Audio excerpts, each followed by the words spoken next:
Hey student, welcome to तासु academy. आज के इस वीडियो लेक्चर में शुरू करते हैं प्रोफेशनल नॉलेज, जिसका पार्ट 10 है। ऑलरेडी 9 पार्ट अपलोड किया चुका है, जिनका लिंक आपको डिस्क्रिप्शन बॉक्स में भी दिया गया है, या आप प्रोफेशनल नॉलेज के प्लेलिस्ट में भी जाकर इन वीडियो को देख सकते हैं। जो फ्रेंड आज चैनल पर नए हैं वो चैनल को सब्सक्राइब कर लें, साथ ही लगा बेल आइकन दबा दें, जिससे लेटेस्ट वीडियो का नोटिफिकेशन उन्हें तुरंत मिले। वीडियो को लाइक कर दें, अपने दोस्तों के साथ शेयर कर दें और कमेंट करके बताएं वीडियो कैसा लगा। चलिए शुरू करते हैं आज का प्रोफेशनल नॉलेज। स्टूडेंट, अगर आप चाहते हैं कि आपको लेटेस्ट वीडियो का नोटिफिकेशन तुरंत मिले तो सबसे पहले आप चैनल को सब्सक्राइब कर लें और साथ ही लगा बेल आइकन भी प्रेस कर लें, जिससे आपको लेटेस्ट वीडियो का नोटिफिकेशन तुरंत मिले। स्टूडेंट, यहाँ पे हम लोग बात करेंगे कंपनी एक्ट की। ठीक है, कंपनी के जो रजिस्ट्रार होते हैं उनके पास अगर हमें कोई चार्जेस फाइल करना है, ठीक है, तो कितने दिन के अंदर जो है हम कितने डेट ऑफ क्रिएशन से इसे फाइल कर पाएंगे।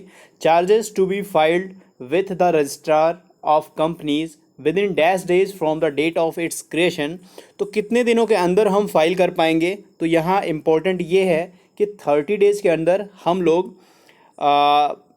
फाइल कर पाएंगे रजिस्ट्रार ऑफ कंपनी को। ठीक है, तो कुछ चीज़ों का जो डेट है, जैसे 30 डेज़ यहाँ इंपॉर्टेंट है। ठीक है, आरटीआई का जैसे डेज़ है, आरटीआई का हमने आपको बताया था कि आरटीआई, अच्छा अभी आरटीआई मैंने आपको पढ़ाया नहीं है।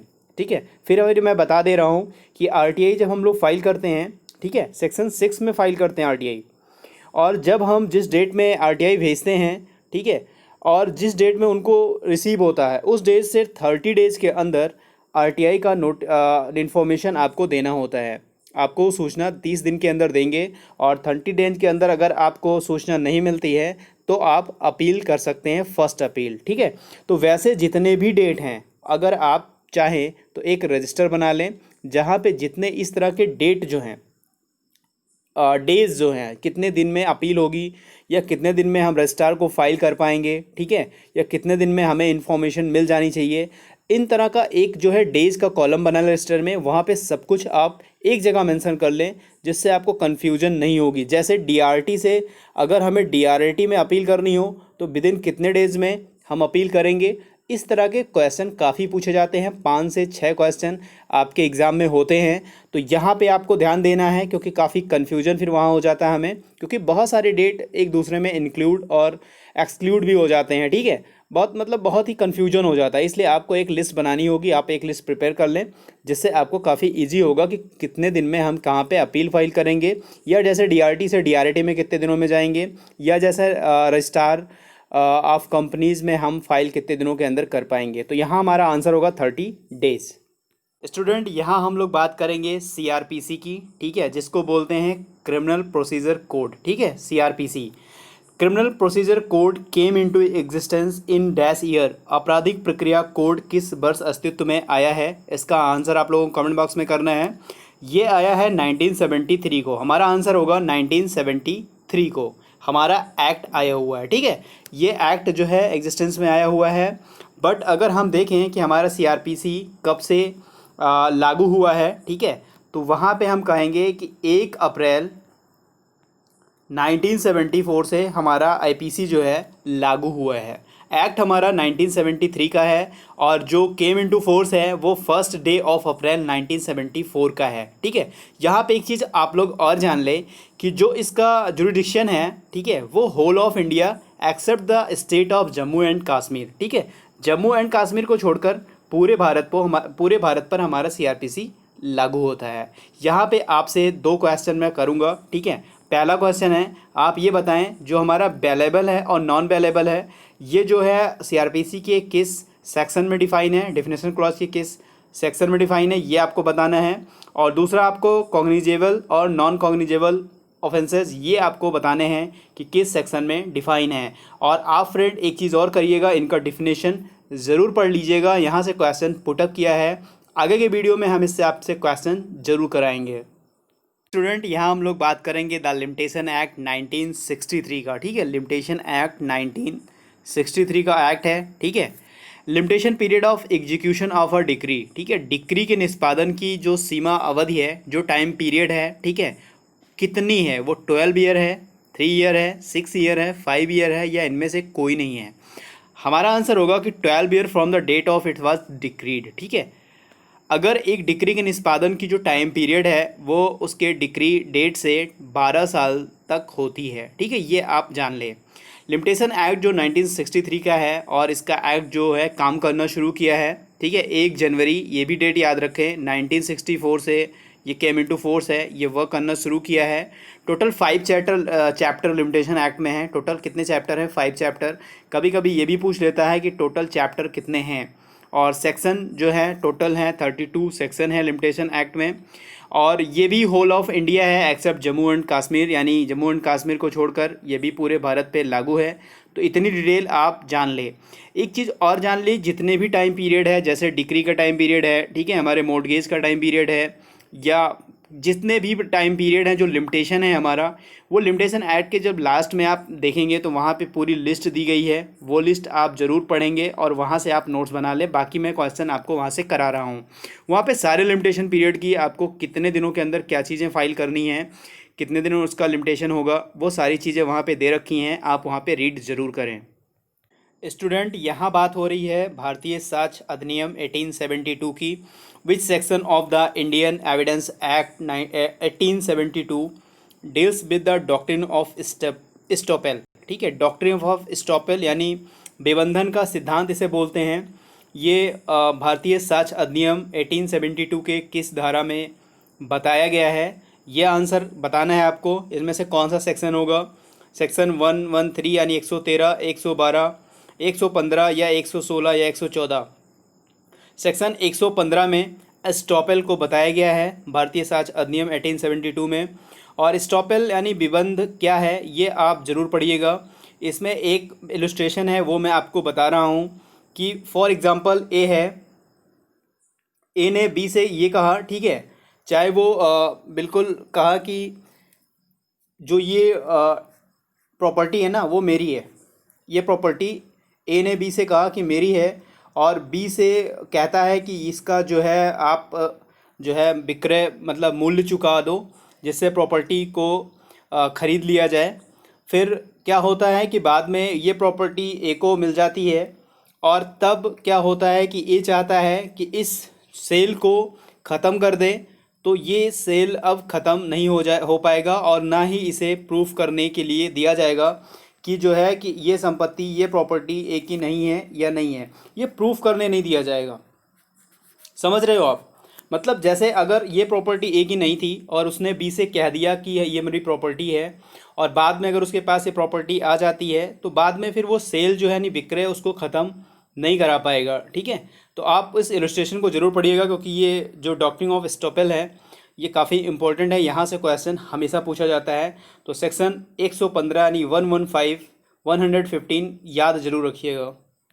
स्टूडेंट, इस क्वेश्चन में हम लोग बात करेंगे इंडियन कॉन्ट्रैक्ट एक्ट की। ठीक है, और इंडियन कॉन्ट्रैक्ट एक्ट में जो हमारा प्लेज है यानी जिसको गिरवी बोलते हैं, pledge is defined under section dash of Indian contract act 1872। ठीक है, कॉन्ट्रैक्ट एक्ट जो हमारा है वो 1872 का है। जितने भी हमारे ये ईयर्स हैं ना एक्ट के, वो ज़रूर याद रखें कि आपको एक्ट के साथ हमेशा उसका ईयर ज़रूर बोलना है। जैसे कॉन्ट्रैक्ट एक्ट 1872, तो पूरा एक्ट का नाम बोलिए जिससे आपको ये चीज़ें याद हो जाएं। तो प्लेस को गिरवी बोलते हैं, और गिरवी जो है भारतीय अनुबंध अधिनियम या संविदा अधिनियम के किस धारा के तहत परिभाषित किया गया है? तो ये है हमारा सेक्शन 172। इंडियन कॉन्ट्रैक्ट एक्ट का जो सेक्शन 172 है उसमें हमारा प्लेस ही नहीं, प्लेस के अलावा, ठीक है, वहाँ पावनर और पावनी, ठीक है, इन दोनों को भी डिफाइन किया गया है। ठीक है, पावनर और पावनी दोनों को डिफाइन किया गया है। तो 172 में प्लेस, पावनर और पावनी यानी तीनों चीज़ों की डिफिनेशन दी गई है। तो ये चीज़ें आप ध्यान रखें। गिरवी वैसे होता क्या है? ठीक है, आपने कोई वस्तु, ठीक है, किसी को जैसे आपको कोई लोन लेना है या ऋण लेना है, ठीक है, कुछ भी लेना है, तो आपने कोई वस्तु अपनी जो भी है, ठीक है, जैसे आपने बैंक से आपको लोन लेना है, जैसे पहले गांव में साहूकार होते थे तो उनको आपने अपने ज़मीन के कागजात दे दिए और फिर अपने, ठीक है, चीज़ें आपने उनसे ले ली। तो गिरवी तो कोई आप अपनी मूल्यवान वस्तु जो है उनके पास रख कर, अपना सोना चांदी रख कर आप कुछ पैसे उनसे उधार ले लेंगे, तो वो जो वस्तु है ना वो गिरवी कहलाएगा। ठीक है, आप और डिटेल से पढ़िएगा। और जो, ठीक है, उसका मतलब करता है ना उसको क्या बोलते हैं?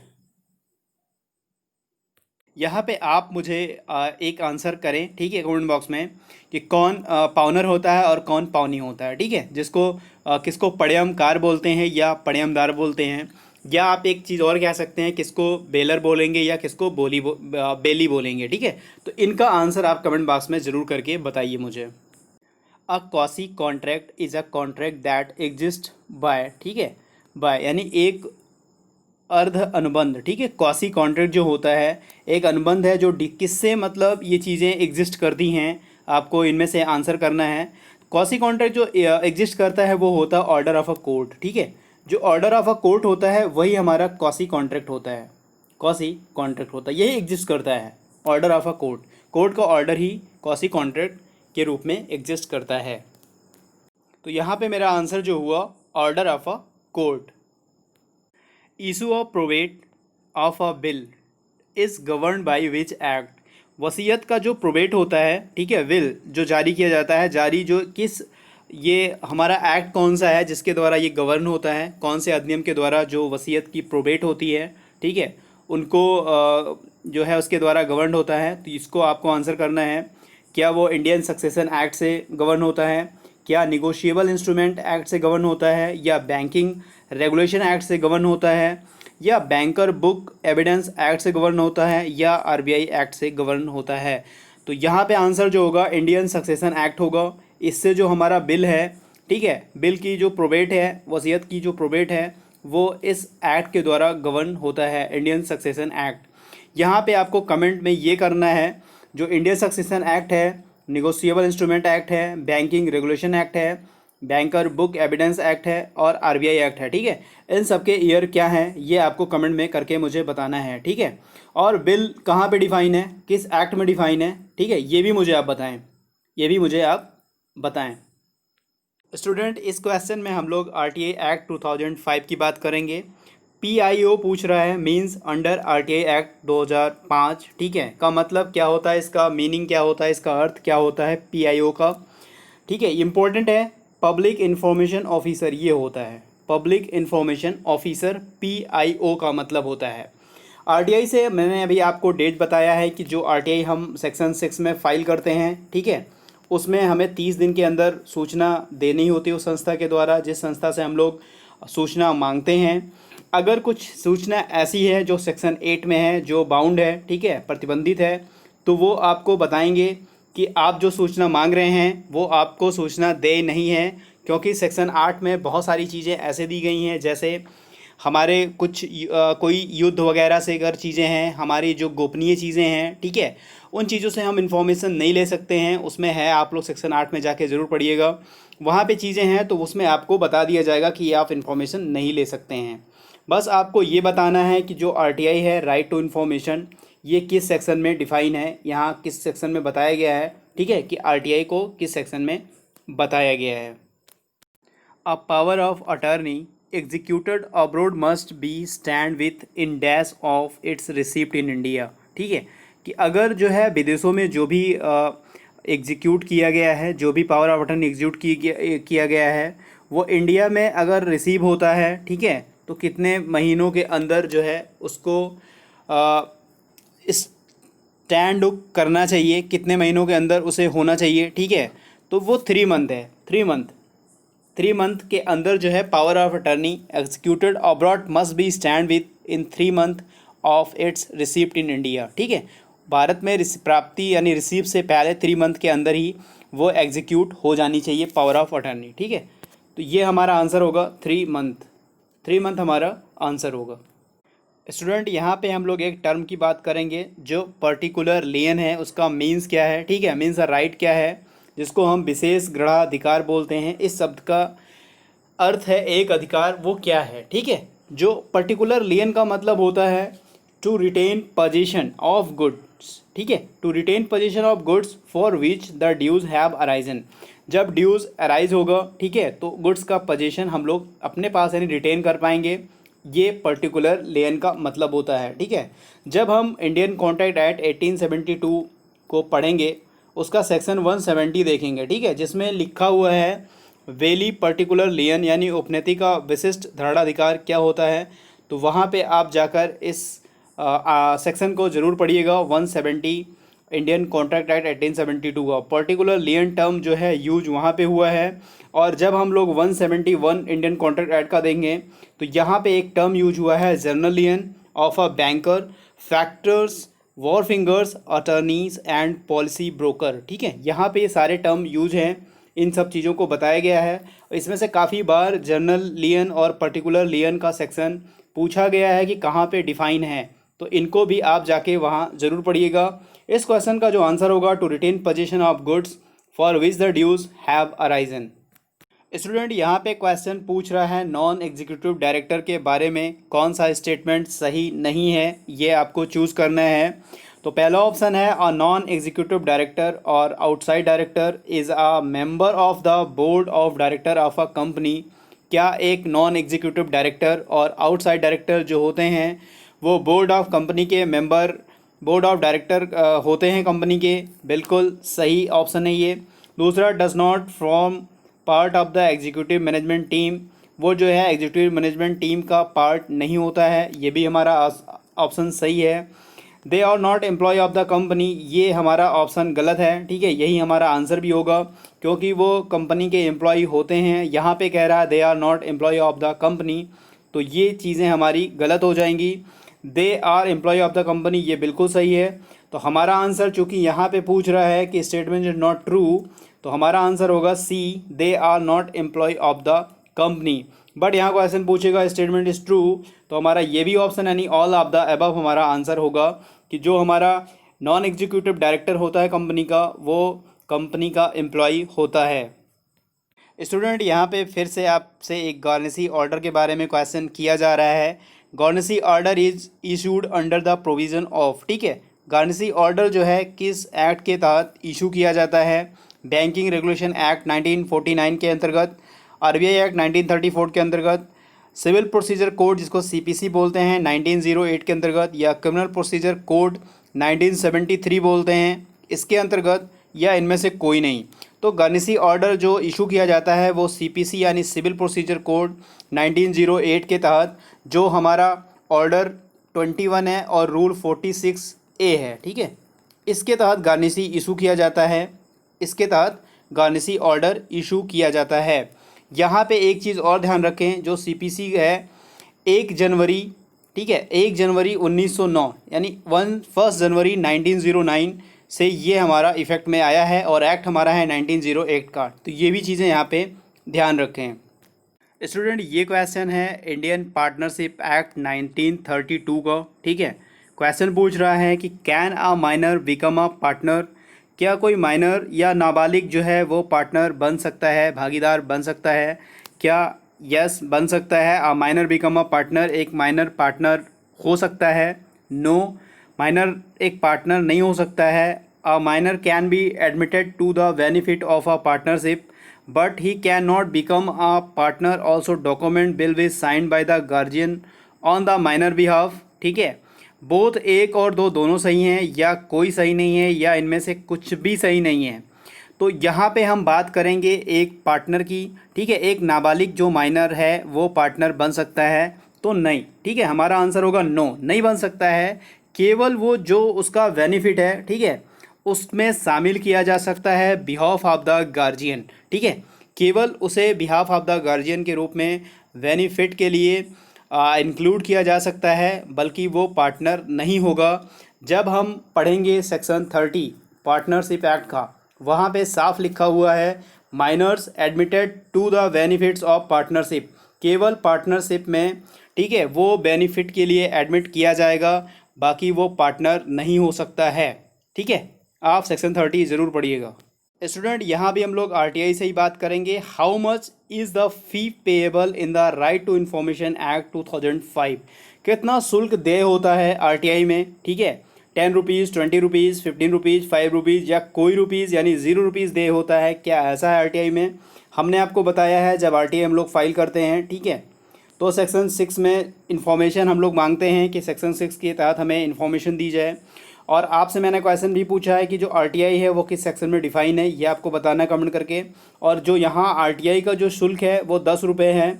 हम आरटीआई किसी एक सादे पेज पर, ठीक है, लिख लेंगे और 10 रुपये का स्टाम्प पोस्टल ऑर्डर जो डाकघर से मिलता है उसे ले लेंगे और उसके साथ अटैच करके हम लोग भेज देंगे, और जब भी उनको रिसीव होता है उस दिन से लेकर 30 दिन के अंदर वो आपको इन्फॉर्मेशन देंगे। यहाँ पे आपको सिर्फ इतना बताना है कि आरटीआई जो है किस सेक्शन में डिफाइन किया गया है। स्टूडेंट, यहाँ से क्वेश्चन लिया गया है संविधान से, कॉन्स्टिट्यूशन से लिया गया है। इन विच आर्टिकल ऑफ कॉन्स्टिट्यूशन, ठीक है, is the provision for appointment of chief minister, यानी सीएम की नियुक्ति जो अपॉइंटमेंट है वो संविधान के किस अनुच्छेद में दिया गया है, ये आपको बताना है। क्या आर्टिकल 164 में, क्या आर्टिकल 164 1 में, या आर्टिकल 164 2 में, या आर्टिकल 165 में, या आर्टिकल 165 1 में दिया गया है। तो यहाँ पे आपका आंसर होगा 164 ए में बताया गया है, ठीक है। वैसे बेसिकली जब हम 164 आर्टिकल पढ़ेंगे तो वहाँ पे मंत्रियों के बारे में कुछ उपबंध दिए गए हैं, और जब हम आर्टिकल 164 ए पढ़ेंगे 1 पढ़ेंगे, वहाँ पे बताया गया है कि जो सीएम यानी मुख्यमंत्री होगा उसकी नियुक्ति कौन करेगा। ये भी क्वेश्चन पूछा जाता है कि सीएम को अपॉइंटमेंट कौन करता है, अपॉइंट कौन करता है। तो जो राज्यपाल यानी गवर्नर होता है वो अपॉइंट करता है सीएम को, और सीएम के बिहाफ पे ही जितने भी और मंत्री होते हैं उनकी नियुक्ति भी राज्यपाल करता है, ठीक है। और राज्यपाल जो भी मंत्री इनके होते हैं उनके बिहाफ पे उन सबकी नियुक्ति राज्यपाल करता है। तो यहाँ सीएम की जो नियुक्ति का प्रोसीजर है यानी प्रोविज़न है, प्रावधान 164 के 1 में दिया गया है, और इन सब की नियुक्ति कौन करता है, राज्यपाल करता है। तो स्टूडेंट, आज के वीडियो में बस इतना ही। फ्रेंड, टोटल आज 10 वीडियो अपलोड किए चुके हैं, और जितने भी सेक्शन मैंने आपसे पूछे हैं वो आप ज़रूर कमेंट में करके बताए करिए, और जितने मैंने बताए हैं आपको पढ़ने के लिए वो बेयर एक्ट में जाके ज़रूर वहाँ पढ़िए, मॉक करिए, और वहाँ से भी काफ़ी चीज़ें आपसे पूछी जाती हैं। तो लगातार अपनी प्रैक्टिस, अपनी तैयारी करते रहिए। Thank you for watching. मिलते हैं नेक्स्ट वीडियो में। God bless you to all. और वीडियो को लाइक ज़रूर कर दीजिएगा, अपने दोस्तों के साथ शेयर ज़रूर कर दीजिएगा। Thank you for watching.